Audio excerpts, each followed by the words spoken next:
Hello and welcome to Resource Report, where we share with you important information about local nonprofits and resource organizations that support the community we share, produced by Pathways to Agency.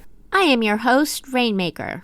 Today's guest deviates a little bit from my norm as she's not local but online, which can be local wherever you are, especially when you are a social justice activist and comedian like Jude daSilva.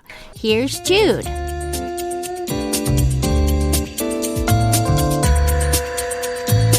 I am here at Chaos Radio Station with Jude daSilva, a social justice comedian and performer. How are you doing today, Jude? Good. It's great to be with you here. Just great to be with you. Yeah. Okay, cool. And so how do you see your role in the community, and how did you come to be in this role? Yeah. I see myself as having a role in the online communities as opposed to the local community as much, although my show will be at Airbound Arts, and they're fabulous. Highly recommend, right in downtown Olympia. And I have done some stuff locally, like with Elizabeth Lord's wonderful vaudeville show. But I think this program came for me out of the pandemic, which was that, a lot of the theaters were shut down, and I had always wanted to do some stand-up classes in New York because I had done stand-up comedy before in Boston and Seattle. And so, but I couldn't afford to go to New York for 2 weeks or a month or whatever the classes were. But when the pandemic hit, I thought, I bet they're doing this online. And so I looked it up and did a class there. And then I like musical improv. So I had done some at Unexpected Productions in Seattle, which is great. And so I did it online with Laura Hall, who you might know from Whose Line Is It Anyway? But and lots of other teachers, great improv teachers of all kinds. Lots of schools I would recommend because I've been to all of them. I've done the World's Greatest Improv School, which is a UCB style, and Vintage Improv, if you're older, is great. Although I think they accept people from all different ages, but it's great if you are older like I am. And then, of course, I did Second City Conservatory and Groundlings and UCB. I just did a lot of different classes at different schools. But there's also a bunch of free ones. Radical Agreement offers a bunch of free improv, and there's so much resources online. So I would say for what I did was I decided to create my own degree because there was a one-woman show I wanted to do, which is now happening in a week and a half at Airbound, which is a show called Speaking Truth to Power, A Kid's Point of View. And it's songs that I've written and I'm performing, and tap dance and sketches with different characters that I've created, and stand-up. And it's really combining as a capstone project for my 4-year self-created degree what I've been wanting to say about kids and kids' rights and kids' points of view. Thank you for sharing that, Jude. And so why are you doing this show? Yes, a few different reasons. Well, I decided on this 4 years ago, but to do the capstone project itself, I wanted to do it because I don't think anybody's saying these messages.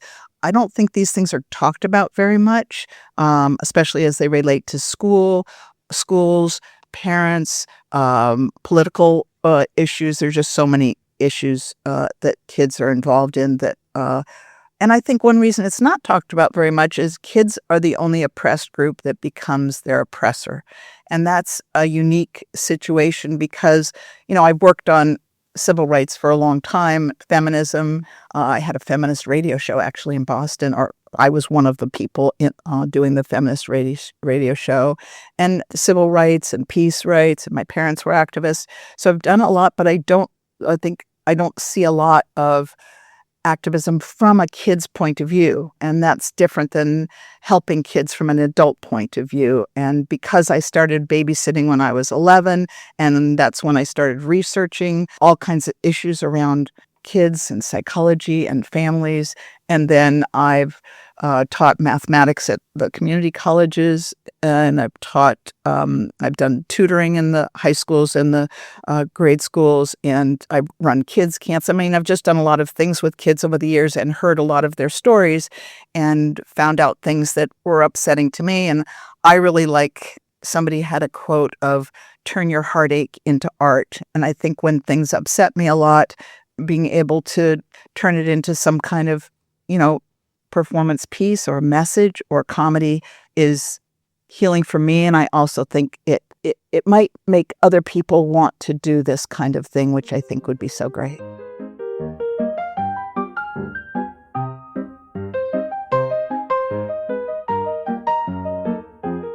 For our listeners, let us get some historical context because you're talking about how your parents were social justice activists and you grew up in that sphere. But I look at you and I do not see a young lady. I see someone who has a lot of wisdom behind your eyes and long life history. So please give us some context of the era that you were growing up in and how that translates to the era that we are currently in.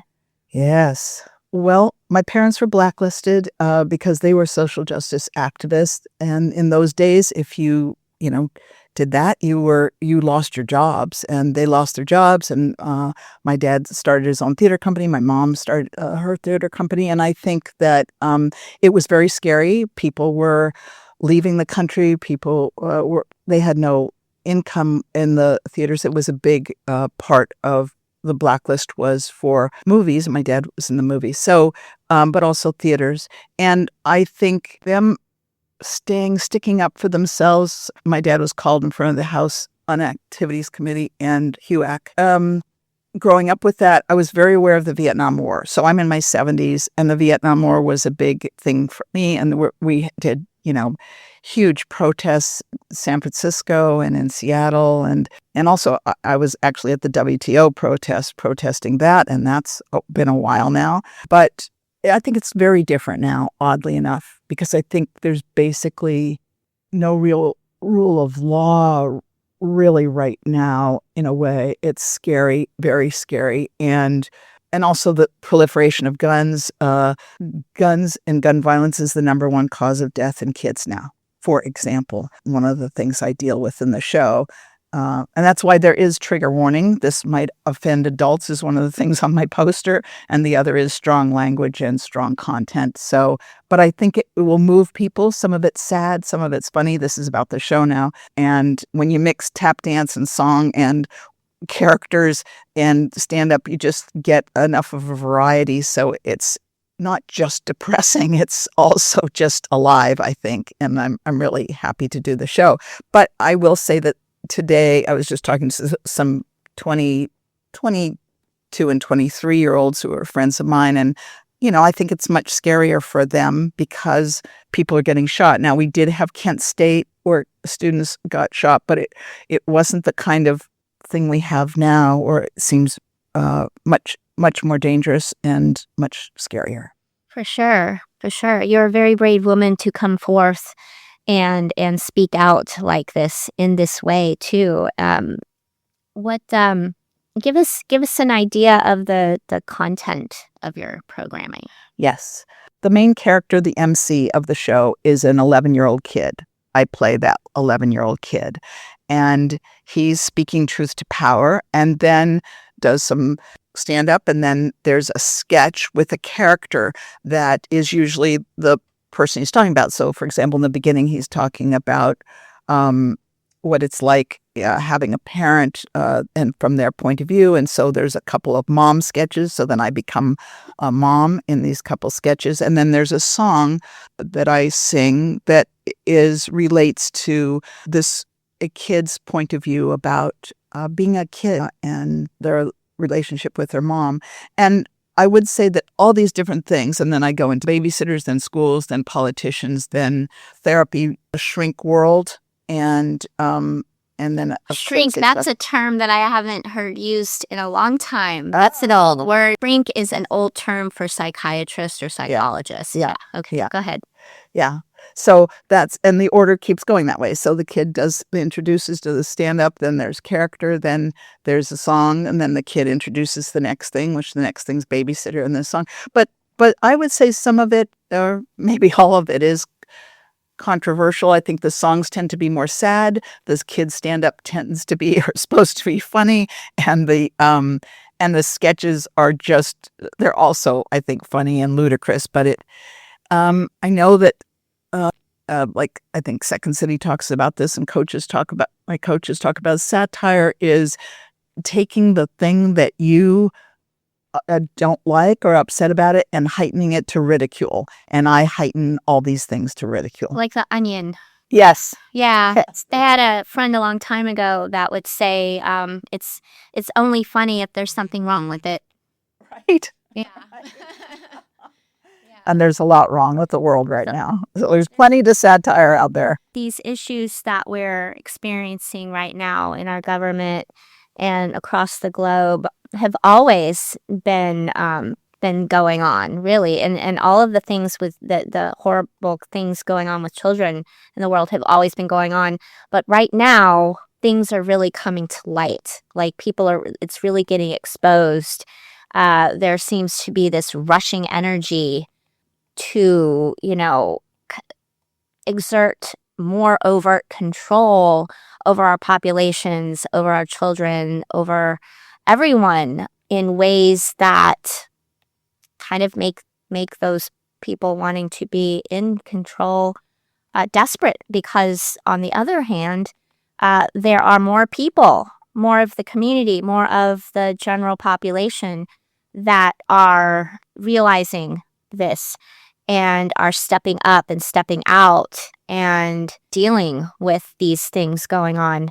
And I think those in power are seeing that. And so that gives them that air of desperation, which means we're winning, right?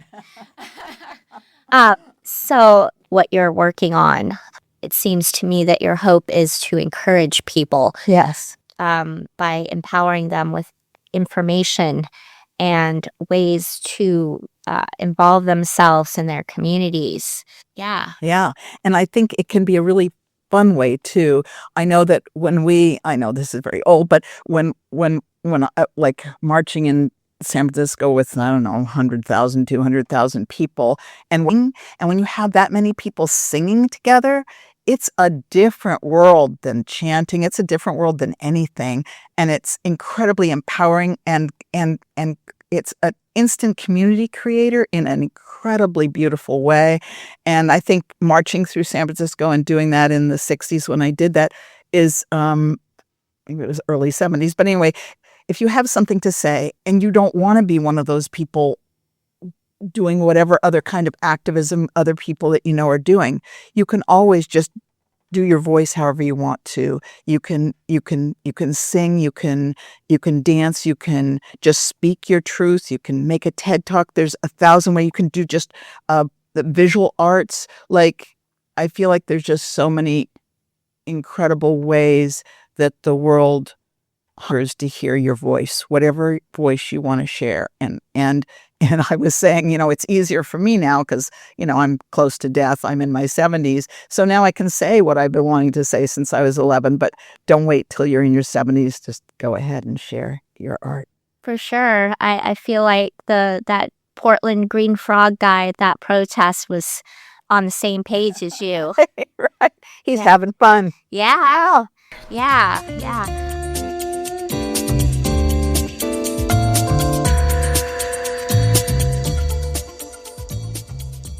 In terms of resources for online resources, and I really recommend, there's so many free ways.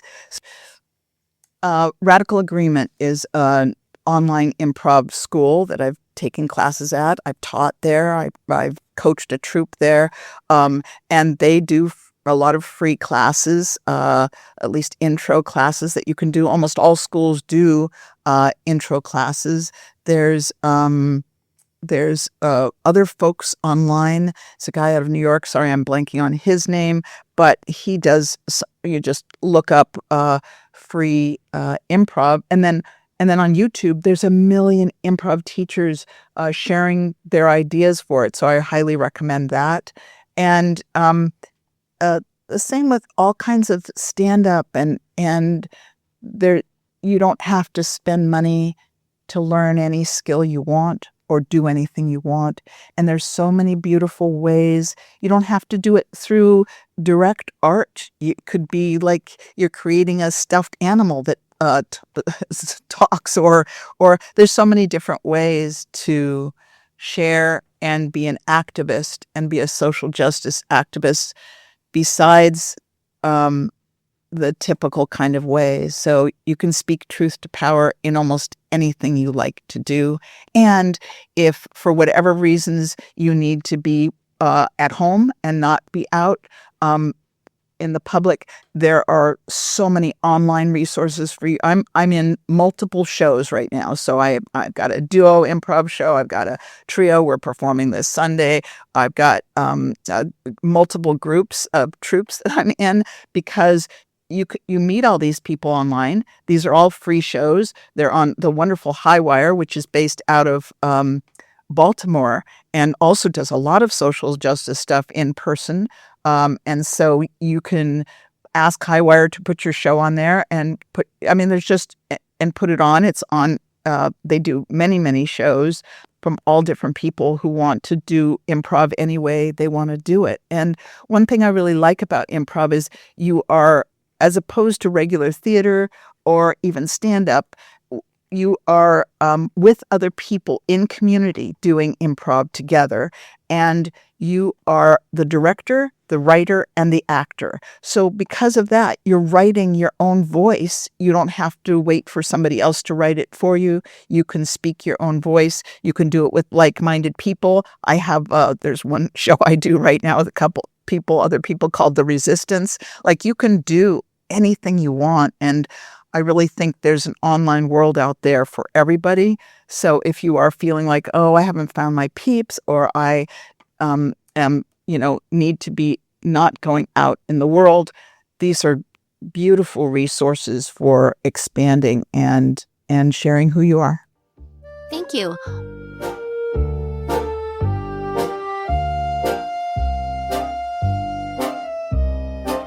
What are some of the, like, you dropped a few names of groups, but what are the groups that you are currently working with, and are any of them local?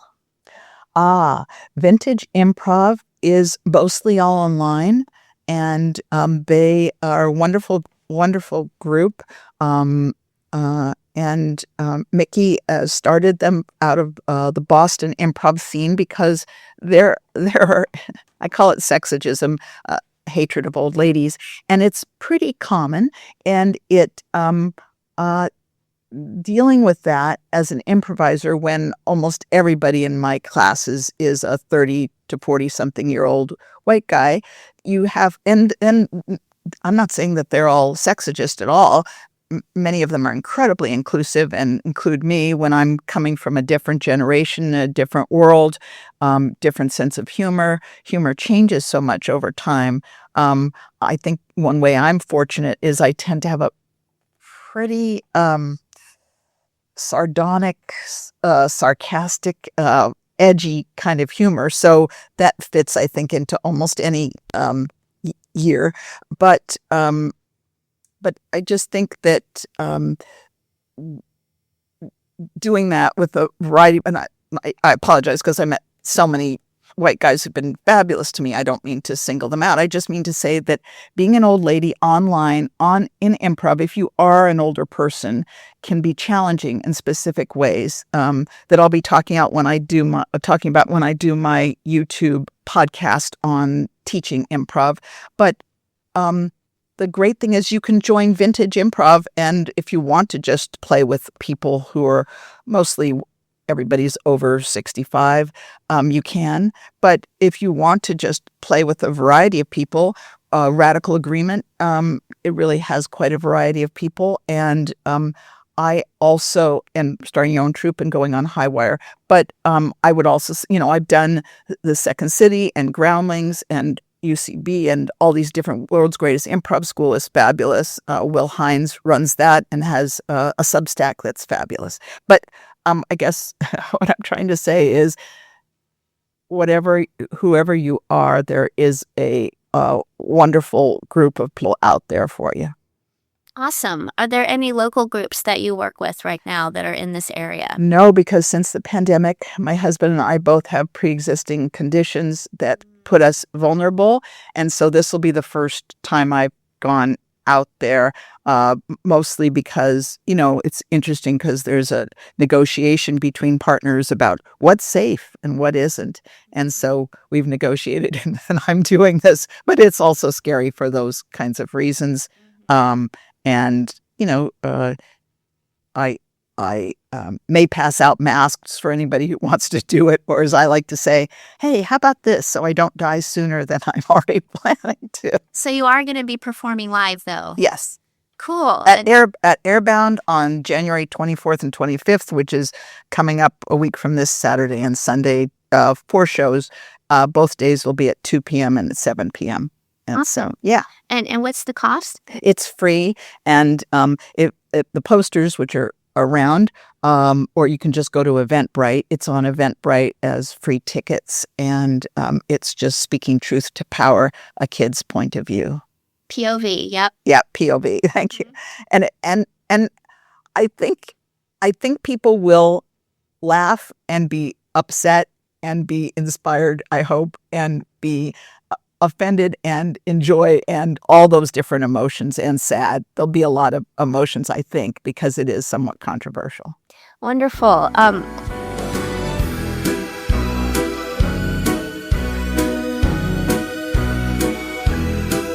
I'd like to know a little bit more about the experiences that you have had that have inspired these characters that you are performing. Yes. And content. What a good question. Oh, I've had babysitters who I just loved. They were so fun and they would make life really interesting and fun. And not to give it away, but it's also really hard when it turns out that they're just for hire. They're not your friends. And from a kid's point of view, that has very different meaning than from an adult's point of view. So my sketch is this wonderful babysitter. I mean, for the babysitter part of the sketch, there's 6 sketches. But for the babysitter sketch, she's this wonderful creature, and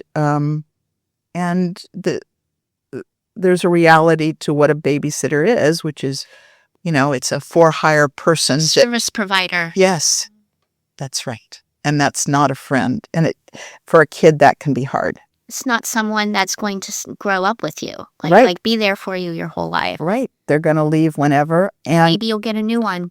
Right. And I think it's really interesting because the message I got when I was a kid was, we have to pay this person because you're so unlikable. Nobody would stay with you for free. That's hard messaging. That's hard messaging. Wow. But, being a kid, there are some kids who will see it that way, and it is a strong message. We can't find anybody who just wants to be with you, and so we are going to have to pay somebody. It's intense. Yeah. And I address that but I think it's a very funny sketch. But yes. Wow. What else? What other experiences? Other things. I know people love their therapists, and that's great, and I'm happy for them. But I also think that there is a psychotropic drug, mental health industrial complex that is not good. Mm-hmm. and so there's that I think needs to be addressed to some degree. And so I have a character that I think is fun with that. I had a friend that had depression, and she had been placed on Prozac at one point, and that really messed up her with a lot of people. Her behavior considerably changed, and she found no friends. I was the only one that stuck by her through that process. And then she switched to Zoloft, and it took months before she was able to find the dosage that worked for her. And that was a really long process, and again, very challenging for our friendship. And her lifestyle changed several times in those months, and she changed jobs like 3 times. So it's like when you're talking about that, that's what comes to mind, is those kinds of situations and experiences. Yes, and I think there's a real conflict of interest when there's a financial incentive, and that's what really bothers me. There's so many of these things that I don't think capitalism works with. So, for example, I don't address this in the show, but I think capitalism doesn't work well with medical care. Because I've done another sketch where because you're basically saying, give me money or die, because with medical care. So I also don't think it works with pharmaceuticals, because there's a financial incentive not just to drug people, but to get them addicted. And when you have a financial incentive for that, it's really hard to separate what's good for the person versus what's good for the pharmaceutical company. And doctors are paid to give these drugs to people. So you've got a lot of conflict of interest here. And one thing that I don't get to talk about in the show, I had to cut a lot from the show because, it's not a TED Talk. So it's just, a bunch of humorous, fun, or emotional, and emotionally charged things. But one thing I think is so interesting about all these things is it's all moral hazard. And in insurance companies, moral hazard, basically, somebody does something and chooses to do something that they're not going to be the victim of. They're not going to be affected by. And it happens a lot. And especially in a capitalist culture, it happens. So you can see these things where almost all of my sketches, and maybe I'll put it in the program, where it talks about the moral hazard of each one. If you're making decisions and you're not going to be the one that's going to be harmed by it, those decisions can't just be about money. And in a capitalist culture, I think food, housing, and medical care can't be part of a capitalist system, only because it's give me money or die in all those 3 cases. And so that I address it a little bit in terms of the pharmaceutical aspect in my shrink sketch. Treating the symptoms rather than the cause Right. creates an ongoing economic structure right there. Right.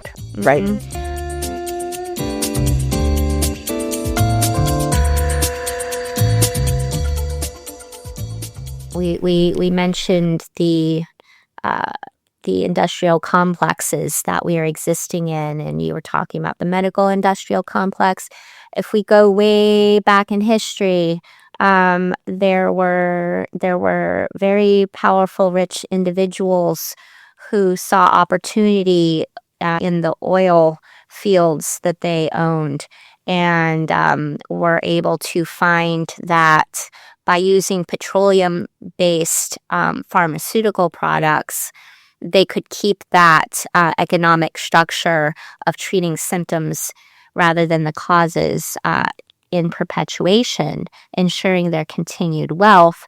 And in addition to that, creating an organization themselves that would basically discredit natural remedies, natural medicine, herbal remedies, herbal therapies that had been used, first by indigenous cultures for how many millennia? Yeah. Right? Yeah. Which were treating the causes, not just the symptoms. And so you had healthy people.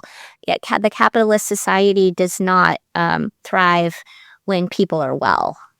Yes. It goes back to that study about Rat City. Oh, I don't know. Yeah. Yeah, Rat City. So a dude had this experiment with these rats, and it was create an environment where it was crazy and chaotic and stressful, and they would go take those cocaine hits, but have them in an environment that was sustainable and nurturing, and they had it there, the option to go take that hit, and they didn't go for it. They just went to the regular food and the water, and they left it alone. Yeah. And that is exactly the situation that the world is in. Yes. Yes. Well, it's so interesting how much a nuclear family is part of the requirement for a capitalist system, because we years ago, many, it was all tribal. And tribal means everybody's sort of in community taking care of each other, matriarchy culture. It takes a village to raise a kid. Right. Exactly. But when you isolate people, then everything is for money, which is an interesting thing, as opposed to, just being there for each other. And but I do want to say one more thing about whatever you want to do out there in your art or expression or social activism. And it's just coming to mind that there's just so many wonderful things. I'm thinking of, when I was young, I didn't feel like I could make my own movies because that wasn't accessible to me. But now that I can do my own thing on YouTube or do my own shows wherever, I just think of all the millions of things, fan fiction and, podcasts. And I think it's a scary time we live in, but it's also an inspiring time for all the things and ways one can express oneself and do whatever you want to do in terms of your art and your voice. Yeah, I think many people in these generations, I am Gen X, but the newer generations, y'all just don't know how privileged y'all are with all of the technological access that you have. I mean, I think of even before my time, right? Even before my time, baby boomers and beyond, right? Y'all did not have the tools and the access that we have today to put your word out there. It was a lot more legwork. It was a lot more telephones, and newspapers. Yeah. What do they call that? Analog, right? Right. And so I imagine that, the old school hard ways of doing it. What happens if the grid goes down with all of this nonsense going on in the world? People from your generations, aren't holders of those skills, and I think that there is a rising group of youth who are kind of turning away from cell phones more, who are more interested in retro everything, some maybe even see that direction that we're going in, that there will be a collapse. You have, what are they called? Luddite. Oh, yeah. The Luddites. The Luddites. So moving into the Luddite sphere, right? So what types of strategies would you want to share with anybody who is, not so much into the new tech these days? What skills from those earlier eras might you want to share? That's interesting. For how to move forward in this kind of thing. Yeah, my young 20s friends, people are in their young 20s, I feel for the relative isolation. When I was growing up, you could just go knock on anybody's door. Actually, Seinfeld does a hilarious routine on that. Now if somebody knocks on your door, it's danger. Right there, it would be like excitement. Oh boy, somebody's coming over. In New Orleans, we just walk over to somebody's house and holler out loud. Right. Just holler out loud, There were real community advantages that I think we had. So I think people in the 20s that I know don't have as many of those advantages, and much more isolating and scary that way. So I'm not sure what I could give actually for resources, because we would sit on the phone together talking. I often say Alexander Graham Bell, who invented the telephone, would be horrified to know that his phone isn't being used anymore because people don't call each other. But it was fabulous to just sit around and talk to somebody on the phone for hours. And it felt like intimacy, closeness, connection was easier back then, but maybe I'm wrong. I mean, maybe people can feel connected. I just read about, and I think for my 20-somethings friends, it can be a challenge to have that kind of connection that we had the luxury to have many years ago. So one thing I love about being on the internet now for 4 years and I have friends all over the world now. I think you can get a lot of connection. It's just about finding your peeps and finding things you love to do. Latching on to that one person in the comments that said exactly what you wanted to say. I came here to say this, posts, right? And not being afraid to message that person and say, hey, but that there's a lot of fear around that because you don't really know who's on the other side of that weird username. Absolutely scary. Lot scarier now. Mm-hmm. That's one of the things I do address in the show. I think when I was a kid, we were not scared as much. I mean, we did have to hide under our desk for the nuclear bombs that might be falling, but that was so abstract, we didn't have that. Whereas shooting, you see every day, and or you see it on the news. And so it's, I think there's a real luxury to not living in fear. Definitely. Yeah. And, when you come in here and say, this is scary for me to do this comedy and everything, but hey, I'm in my 70s and I'm going to die soon. You've got nothing to lose, right? And maybe that's the sentiment that we should all be living with to some degree, That's what they say. They say that, they say, do it now. Yes, if I could do it over again, I would do it in my 20s or when I was 11 and first wanted to talk about it. And that's so you have your main character there is basically the 11-year-old boy version of you. That's what it sounds like. It actually an amalgamation of all the youth that you've known. Yes, as opposed to me. I think it's a combination of different kids I've known. Yeah. That's cool. Yeah. Yeah. So you have different kinds of sketches. What are some other sketches and other experiences that you draw from for those sketches? I have a politician, which I think is a lot of fun because I was pretty traumatized by finding out the laws in Olympia that allow kids to be, handcuffed or tasered or put in solitary confinement in the schools. And maybe I already mentioned this, but I did go and testify at the legislature about the laws and got to hear the testimony of a lot of kids that went through this, and a lot of kids with IEPs or other things that make them more vulnerable to that kind of treatment. And it's very upsetting to me. So I think it's healing for me to make fun of the politicians who do that. And I make fun of them in this character that I have that is a politician. Awesome. Yeah. My oldest, when she was in middle school, so she's very much on the spectrum, ADHD, autism, slow cognition. My oldest was in middle school here in Olympia and in the special needs class. And because she would not respond immediately to a question about why she had not done her work yet, she was sent to a room, a little tiny room in the office. And the lunch bell went off and she never went to lunch. She didn't know she was supposed to go to lunch. Nobody came and told her. Nobody came and got her.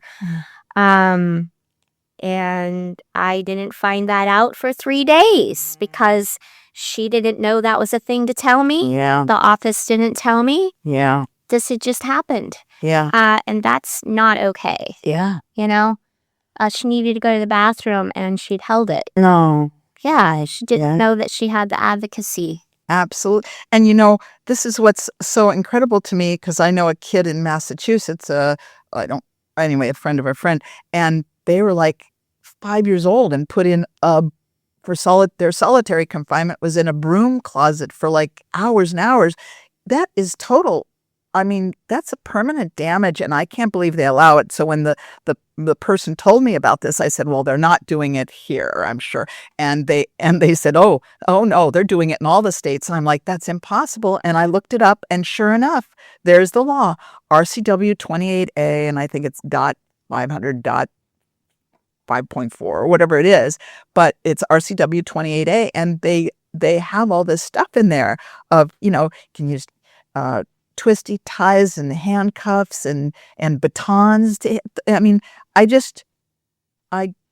it's so upsetting. That's why I went and testified and stuff, and that's why I ended up getting to hear what kids who'd gone through this experience, and I'm like, you just can't do this stuff. Like, it's just sort of a hard no for me. It's abuse. Yes. When was that testifying? When was that? Oh, that would have been before the pandemic, so at least 6 years, yeah. Oh, that's still very recent history. Yeah. Oh, it's in the books. I mean, they're still doing it, And I think that I think it speaks truth to power from a kid's point of view. Yeah.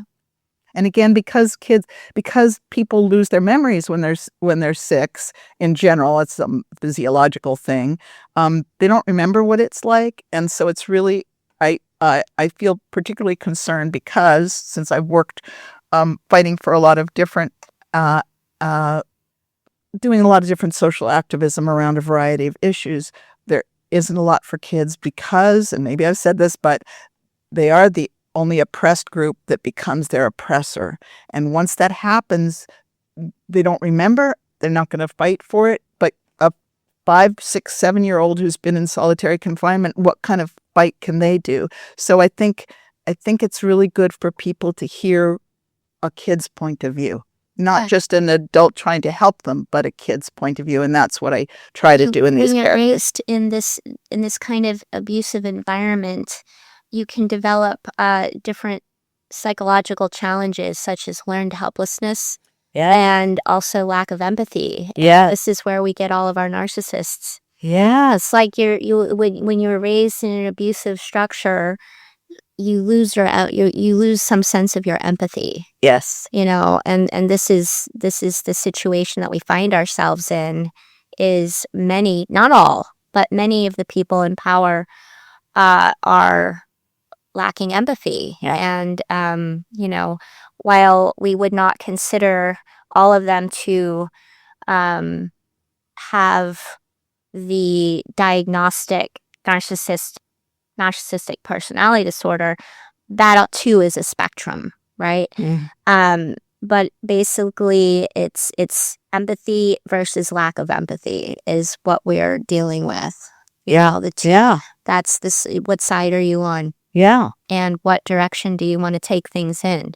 Yeah. What direction do you want to stand up for? And one of the main challenges that I have found for empathic people is because we have this deep understanding, because we recognize the source of the pain and the lack of empathy, where that comes from, we want to be empathic towards the abusers. Oh. We want to, say, well, it's okay, I understand. And, this is where we have to learn how to hold our strong boundaries. Yeah. And say, not today. Right. No. Right. And you can have compassionate boundaries. It can say, I understand that that's how you see the situation, but you can behave that way over there, not over here in my community. Yeah. Right? Yeah. You can hold that space of understanding while at the same time saying no, and no is a complete sentence, right? And so we have to look at the facts and look at facts over feelings when we're dealing with individuals like that. Yeah. And I feel like in your comedy sketches, you are examining with a microscope those facts and those feelings. Yes.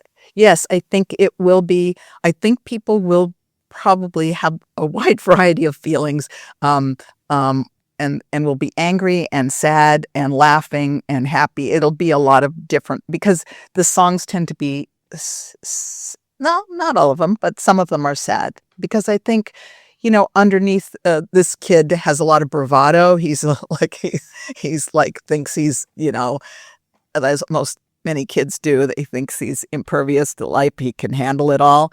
But underneath, there's a sad, scared kid. And so I think the songs speak to some of the more deeper feelings. Not all of them. Some of them are satiric, but I think speaking to some of those things that I think kids tend to hide and adults tend to hide too, of trying to be tough. And I think that really having a little window into the real pain that kids are going through can be powerful. And that's part of what the show is. Not just humor, or not just getting mad about things or being ridiculous, but also addressing some of the real emotional pain that happens in life.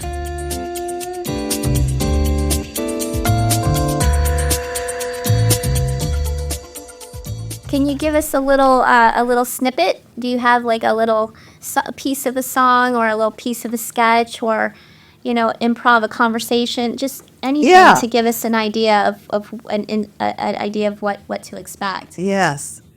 Maybe I'll give you a song. I'm not sure it's what to expect, but this is one of the songs, but it's the last song in the show, and it's fairly short, and so I think it at least gives a bit of a feel. It's not one of the more controversial songs. It's more of a this is a great choice because it does not have any of that. It is the closing song, and let's give it a go.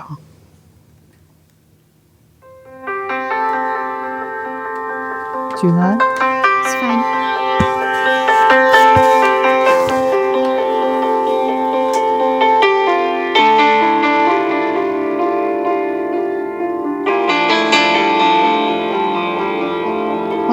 Dust in a sunbeam, shimmering in the last light, shining like a bright dream, savior in a lost night.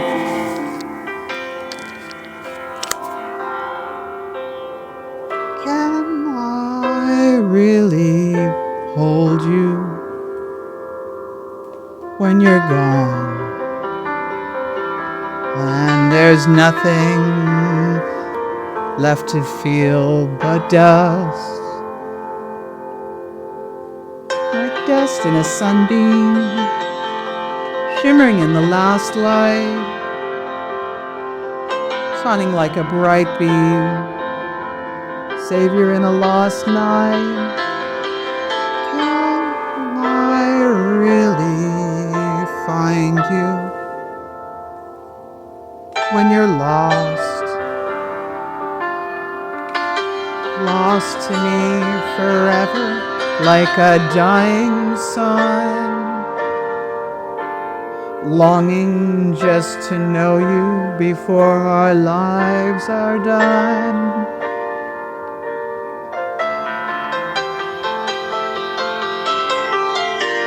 Or was it nothing, just nothing we ever had, nothing we ever knew could come true,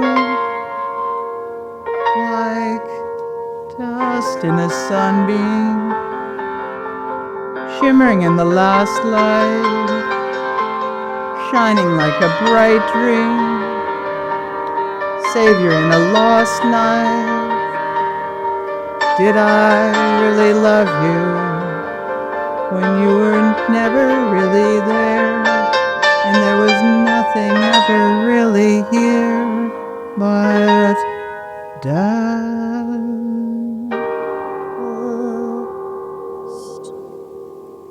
Wow. Lovely. That makes me feel like it was the feelings of the child when they realized they no longer had their babysitter. Yeah. That what that one is? It relates to sort of all the adults that children rely on. And you know how when there's dust in a sunbeam, you think it's sort of something, but you put your hand right through it. There's nothing. And there's nothing really there. Yeah. It seems to be something, and of course it is dust, but it's really not there. And there's a lot of... It's an illusion. It's an illusion, and there's a lot of adults for kids that are really sort of an illusion of being there for them. Yeah. That is really sad. Yeah, I'm sorry. It's okay. There will be fun, I promise. That is silly. Can you give us a little snippet of a silly? Okay. This is tough. My sillies tend to be pretty tough. So Okay. But okay. remember, let it all hang out. That's what we do at Evergreen. Okay. Cool. Well, there's a little intro that the kid gives for this, but I'll just do this. I don't know if you'll know the context, but you would in the show because the kid does the intro and there's a bunch of stuff. But I'll just do it. Thank you so much for meeting with me today and accepting my application for CIA Advanced Interrogation Expert. I know none of you here at the CIA would ever resort to what the unenlightened public calls torture when interrogating the enemy. So let's just say I have extensive experience in advanced psychological, physical, and emotional intimidation, including psychosis-inducing solitary confinement and debilitating taser shock techniques. Thank you. It is an impressive background. I appreciate that. Where was I stationed? No, not Afghanistan. No, not with the Navy SEALs either. Although they're a great group of guys, they wouldn't last a day where I was.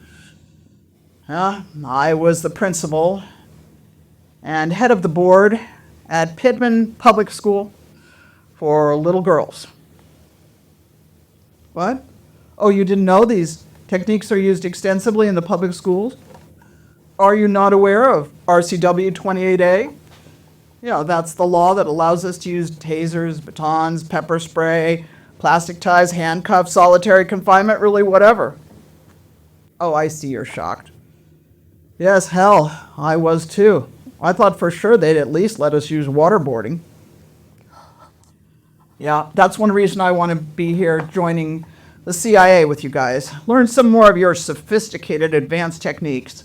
Then I can go give back to the community, off my off times, go back to the schools and teach them what I learned here. And don't worry, I'll be bringing to you all the excellently deranged things I learned there. Now, I just want to make sure that you realize that those little kids are every bit as devious, cunning, and evil as any foreign adversary.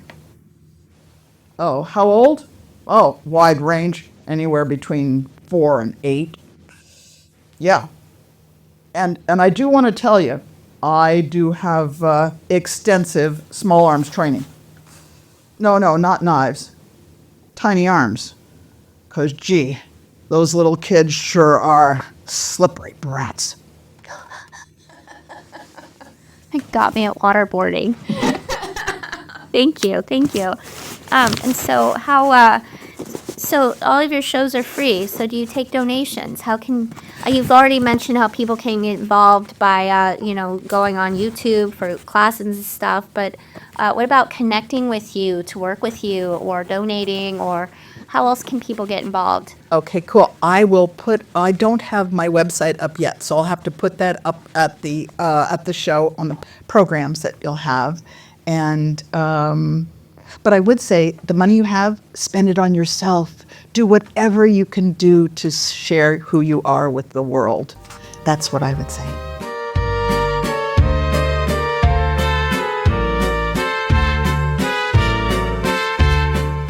Is there anything else you would like to share?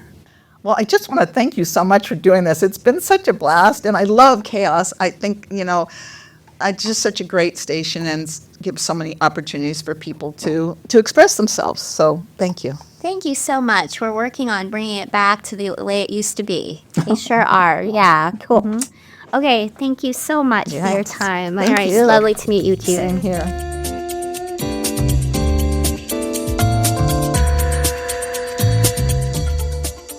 I had a great time in conversation with Jude daSilva in the production studio. You can catch her show live this weekend on both Saturday, January 24th and Sunday the 25th at 2 p.m. and again at 7 p.m.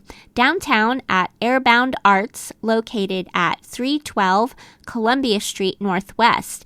The entrance is in the alley. Tickets are free at Eventbrite, but you can also just show up. If you would like to reach out and get in touch with Jude, you can come to the show where her info will be in the program guides. Or you can search her name on YouTube, spelled JUDeDaSilva.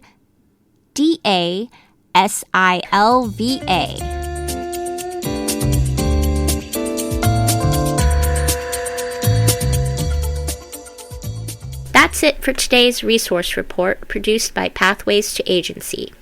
At Pathways to Agency, we are driven by the belief that everyone should have the tools and support to achieve their goals and thrive in their communities.